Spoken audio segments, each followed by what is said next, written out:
Hozir men spalniy ustida sakrasam sinadimi, sinmaydimi? Sinmaydi. Qani sinab ko'ramiz, ha? Ha, sinmaslik. 2, 3. Agar shu 5 ta ishni qilmasangiz, любой mebel 50 yillab xizmat qila oladi. Birinchisi, tagi ochiladigan spalniylarni ochayotganda bir tomondan ushlab ochmang. Chunki sinxron ishlaydigan mexanizmlarni bir tomondan ochganingizda ikkinchi tomonga og'ir ves tushib, uni tezroq buzilishiga sabab bo'ladi va mexanizmlar uzoq muddat xizmatingizni qilib bera olmaydi.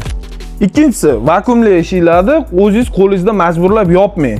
O'zi yopilishiga qo'yib bering. Agar qo'lingizda majburlab yopadigan bo'lsangiz, uni vakuum sistemasi tezda buzilishiga sabab bo'ladi. Uchinchisi, uyingizda turgan mebellarni hadeb bu yoqdan bu yoqqa surmang. Chunki mebellarni surish jarayonida ularda oyoq qismlari yedirilishi, o'zi bo'lsa qiyshayib ketishi mumkin. Bu ham mebelni uyingizda kamroq xizmat qilishiga sabab bo'ladi. To'rtinchisi, pardani to'g'rilayman yoki tepaga chiqaman deb hadeb trimo yoki tumbadan foydalanmang.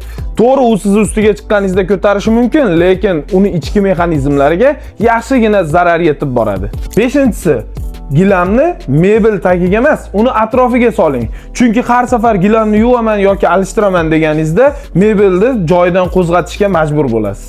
Oltinchisi, mebelni Dernis mebeldan xarid qiling. Chunki bu yerda didingizga mos bo'lgan keng assortiment mavjud.